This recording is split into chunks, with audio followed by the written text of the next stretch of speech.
I'm very pleased to present a talk on the opportunities and challenges I witnessed in the tripartite negotiations on the GERD. My name is Yacob Arsano from Addis Ababa University.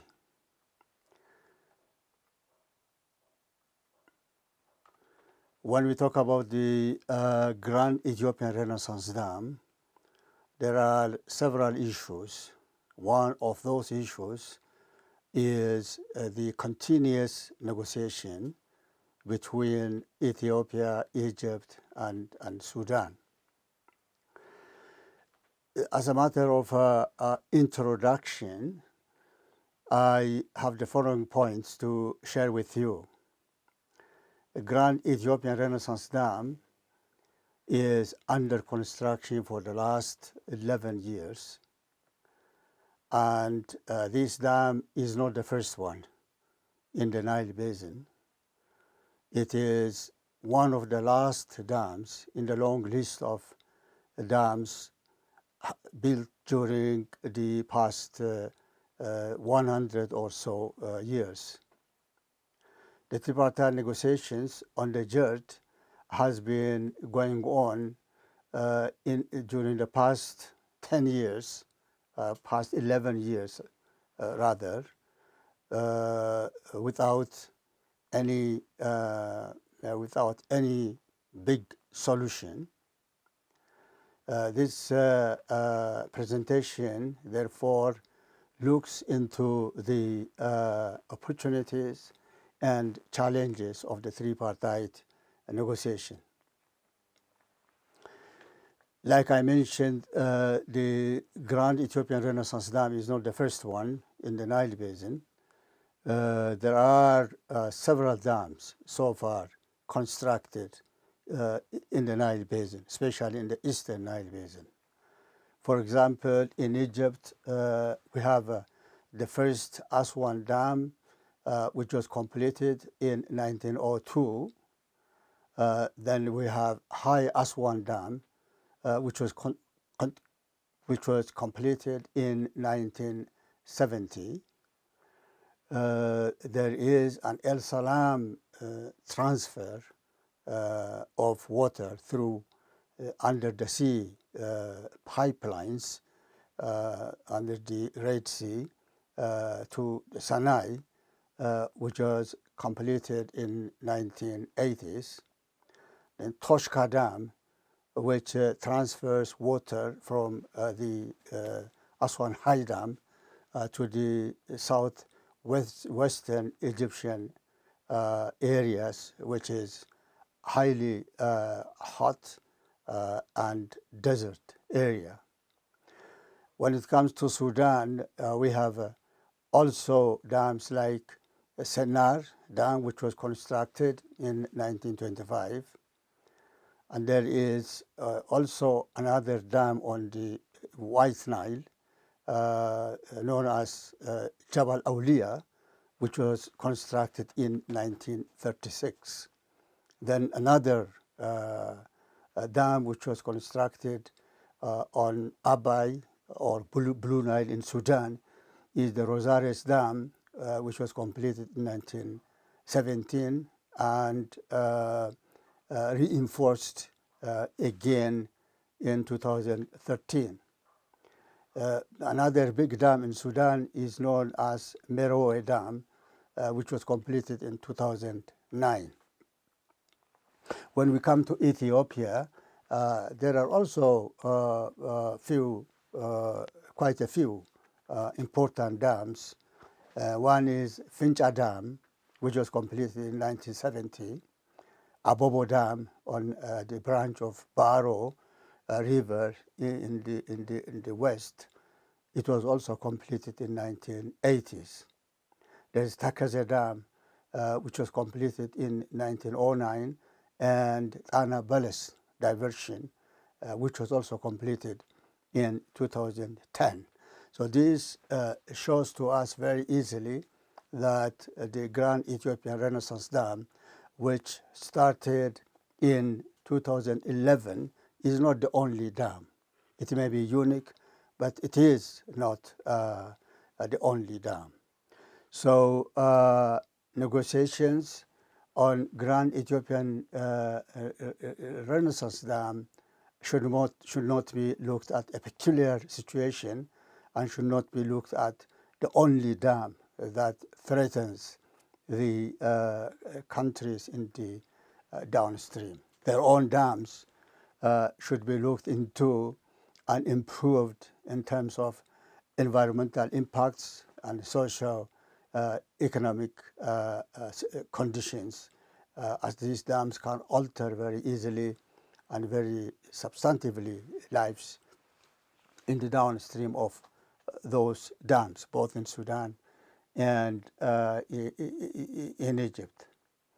So the fear about the Grand Ethiopian Grand Renaissance Dam is highly exaggerated and highly politicized by the downstream countries, while Ethiopia has planned and has projected this dam will be very beneficial not only for Ethiopia's development, but also for the benefits of the downstream countries in a number of ways, like improving the silt accumulation that goes to downstream countries. It also improves regulated water flow to downstream countries. It will also improve the power uplift in downstream dams from the regulated water and from the regular flow. The downstream countries can get more hydropower from their own previously constructed dams. And the Ethiopian dam produces electricity that can be pooled to the downstream countries at cheaper tariff mechanisms and so on. So the benefits are also to be looked into more positively by the downstream countries. Then the downstream countries, Egypt and Sudan, have really expressed their concerns and worries about the negative impact of the Grand Renaissance Dam. Because of this, the Ethiopian government responded positively to establish jointly independent panel of experts, which are comprised 4 internationally recruited, well-known experts in hydrology, in environment and natural resources, in socioeconomic impacts, and also in dam construction and the safety of the dam. The independent panel of experts also comprised 2 top experts from Egypt, Ethiopia, and Sudan to work together with the international panel of experts who were established on the basis of their expertise, an internationally recruited group of people. Each of the 3 countries participated in the international panel of experts so that they can give their own inputs during the consultation and during the evaluation of the panel, whether or not there is impact of the dam on downstream countries, or whether or not the dam is constructed in a fully satisfactory way in terms of its quality and standard and safety. Then the tripartite, the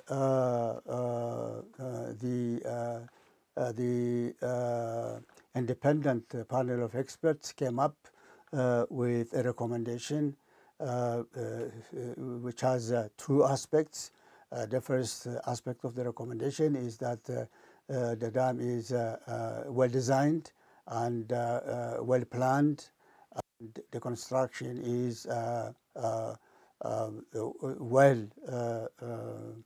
well constructed in terms of keeping the international standard.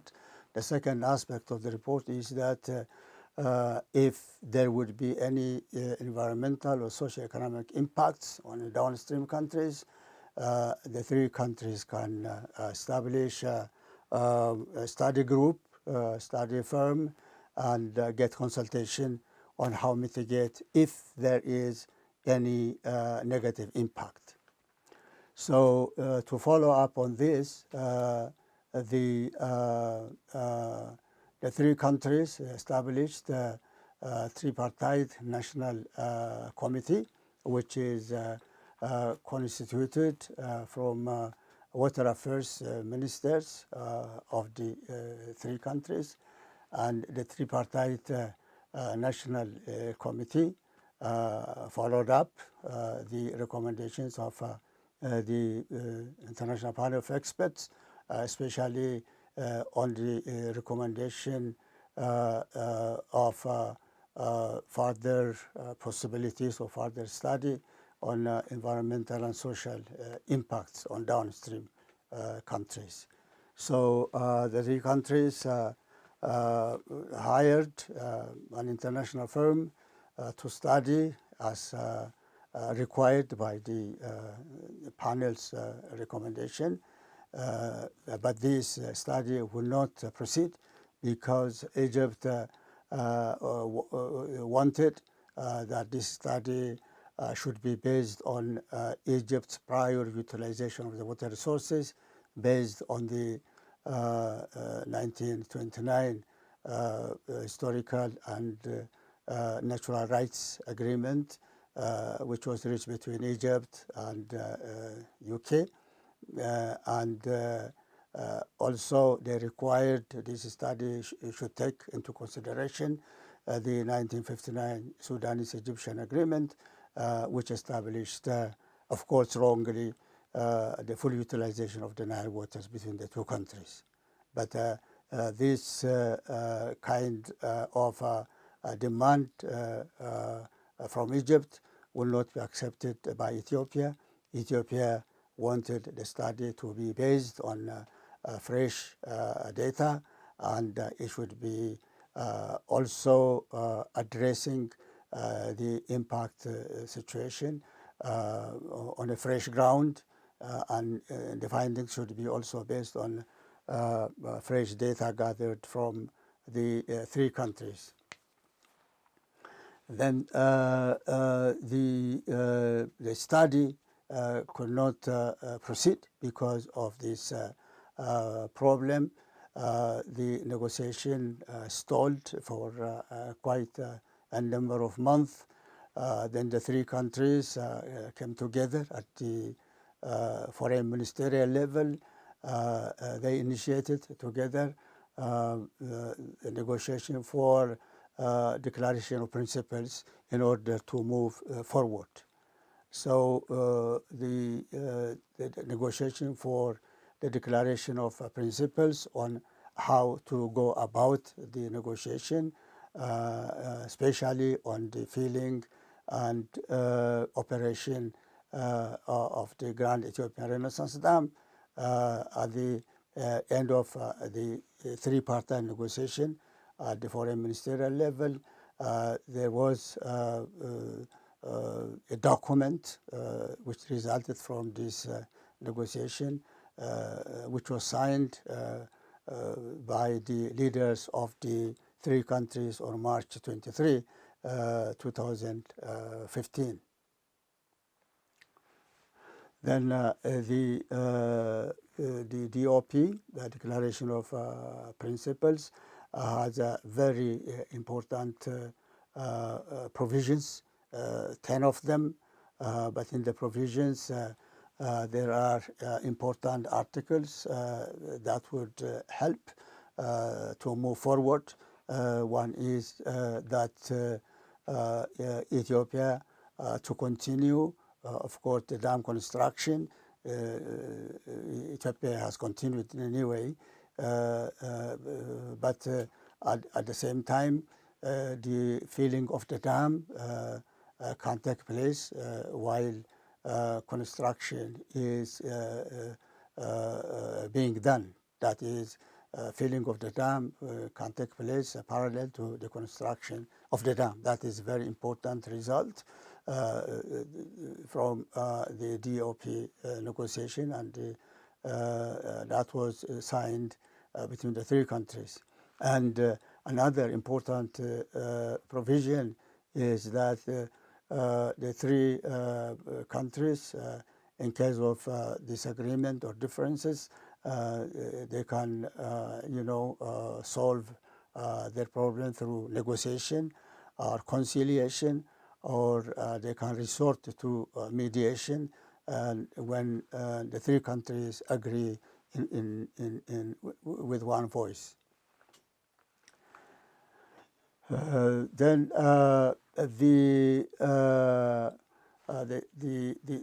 the negotiation again did not move fast and was very difficult, to reconcile, especially the positions of Egypt and Ethiopia. Because of this reason again, the three countries at the leaders level in January 2018 came up to establish a 9-party negotiation, which means foreign ministries of the three countries, water ministries of the three countries, and the heads of security departments of the three countries. Now, the 9-party negotiation took on. They had two meetings, one in Khartoum in April 2018, and another one in Addis Ababa in May 15, 2018. But they could not come to an agreed recommendation on the question of filling and operation of the dam. Therefore, they recommended that an independent national scientific or national independent scientific research group to be established to come up with a technically appropriate recommendation to the countries to decide how to go about the filling and operation of the dam. Then the National Independent Scientific Research Group was established with 5 well-known scientists in the field from each of the countries, and they came up with a study result which showed a compromised agreement how to fill the dam on yearly basis and the amount of water to be filled every year. Accordingly, they came up with a chart that the dam filling would take 7 years. That was a compromise from Ethiopia's 4-year filling and the downstream's longer years of the filling request or filling demand. So 7-year schedule was drawn up, and that was presented to the water ministries of the 3 countries. They met together and deliberated on the result of the result of the National Independent Scientific Group report, and Ethiopia and Sudan endorsed the scientific report as I showed in the chart, and Egypt requested the two delegations, the Ethiopian and Sudanese delegations, that the Egyptian delegation would like to go back home to consult and seek advice to take a position on the scientific result of the group of the scientists' report. And then the Egyptian party came back after 1 year. 1 year is a very long time in negotiation. They came back in 2019, and then they came up with a new demand that they would not accept the result of the scientific report. Therefore, they rather want that the dam filling will be should take a longer time, like 12 to 24 years. And this position, of course, was not acceptable, not only for Ethiopia, but also for the Sudanese party. And in the meantime, Egypt solicited the U.S. government and the World Bank to intervene as mediators in this difficult negotiation track, according to them. Then the Sudanese and Ethiopian delegations or government, the government negotiators will not accept, of course, any external mediation because that is not included in DOP except by unanimous agreement. Therefore, they would accept the U.S. and World Bank as observers, and then U.S. and the World Bank continue to observe the tripartite negotiation during 2019 and early 2020. There were intensive meetings in Washington and in the cities of the three countries, while the three parties negotiated, and World Bank and the U.S. government representatives observing. But in the meantime, the U.S. government slowly inclined towards mediation role. In fact, the worst situation was that the U.S. observing representatives turned to be producers of draft agreements, which in fact sided Egypt's position, and Ethiopia and Sudan will not accept that kind of mediation because it was not agreed upon earlier. But the observer party can only provide the observing support, witnessing, the negotiation process, but not intervene in producing ideas or articles or drafting the documents for the agreement. Ethiopia withdrew from the process, while Sudan leaned towards Egypt's position, accepting America's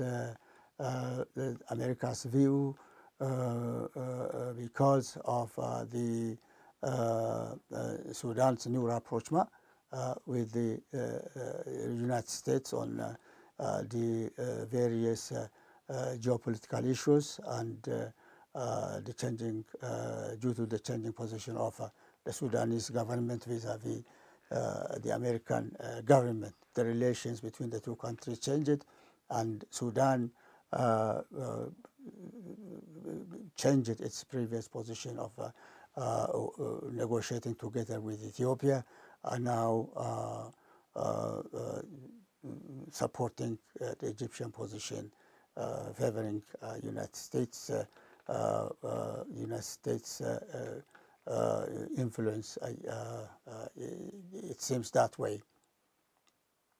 And then, following the Ethiopia's withdrawal from the process,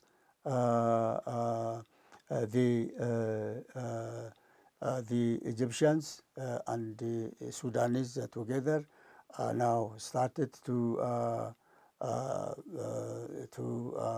table that there should be a binding agreement, especially on the filling and on the filling and operation of the dam, which means that Ethiopia should sign agreement that is favorable to Egypt's position before any filling and starting operating the dam.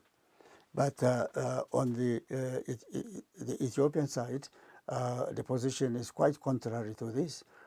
Ethiopia would not sign any new agreement which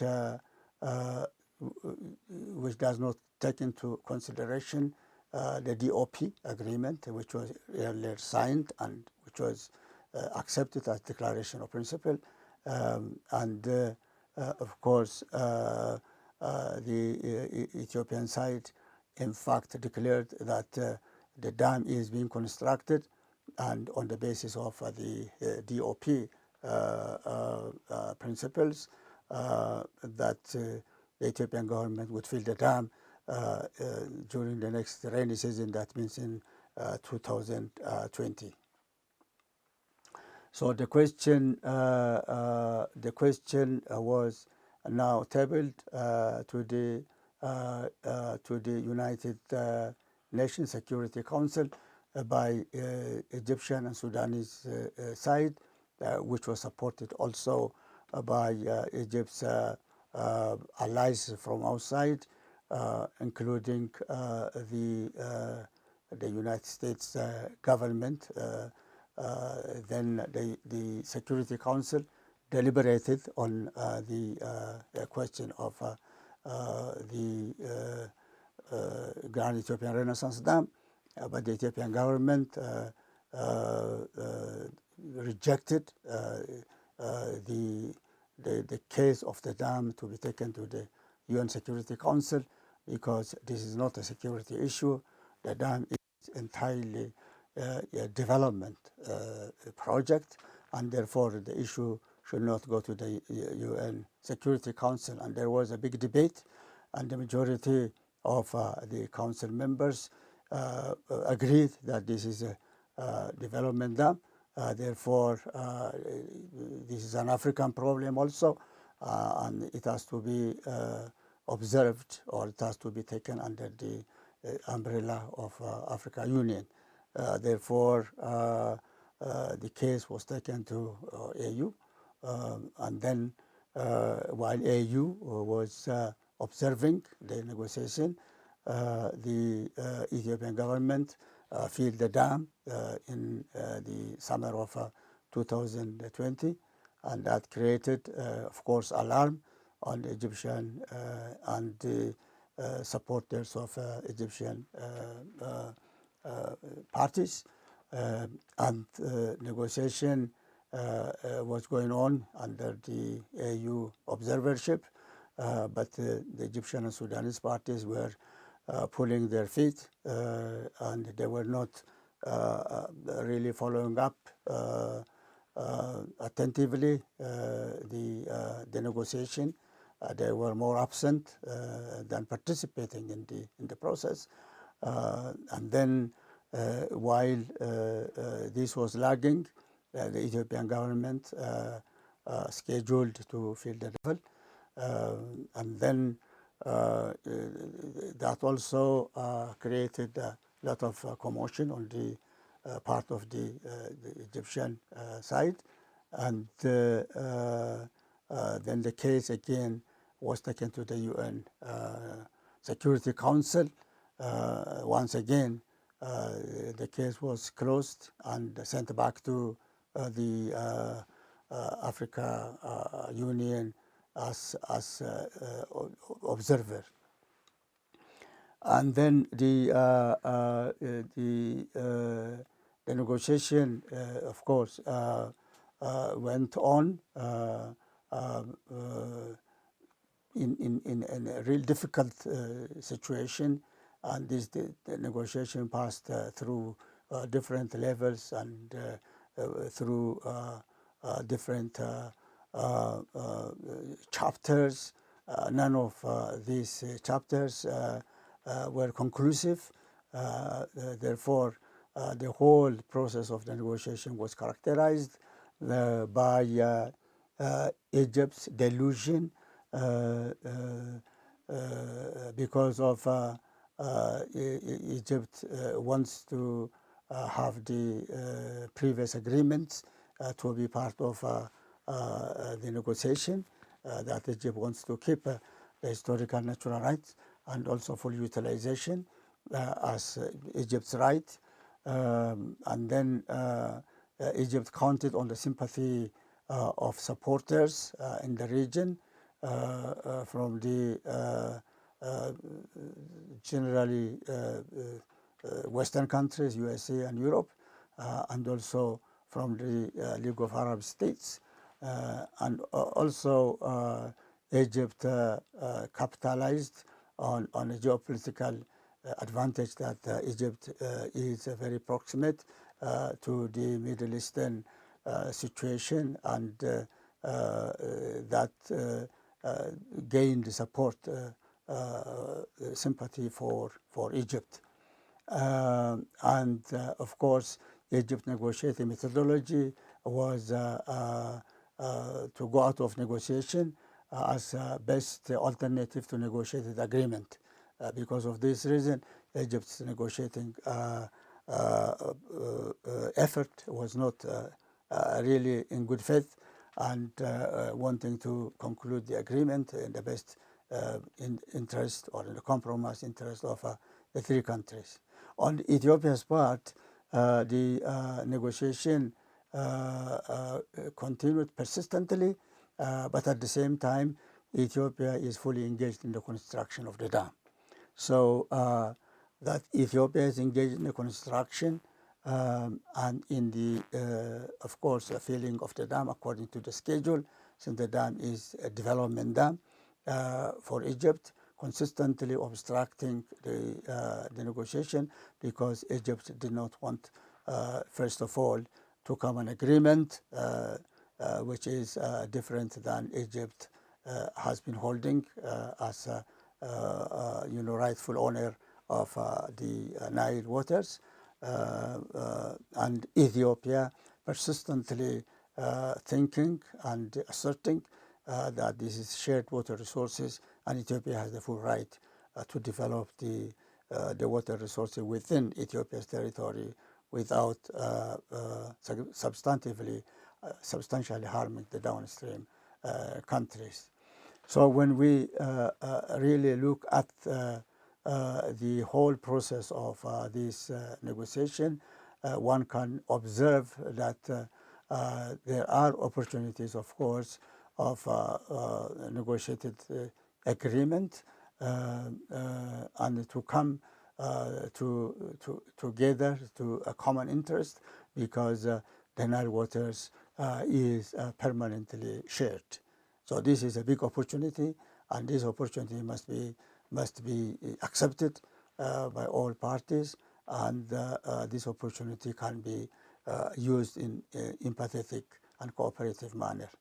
On the other hand, the challenges are very big because the Egyptian position is based on delusion that Egypt has some sympathy from the external supporters, and that Egypt survives on the Nile water, whether or not the Nile water is properly utilized or not is not really a real question on the Egyptian part.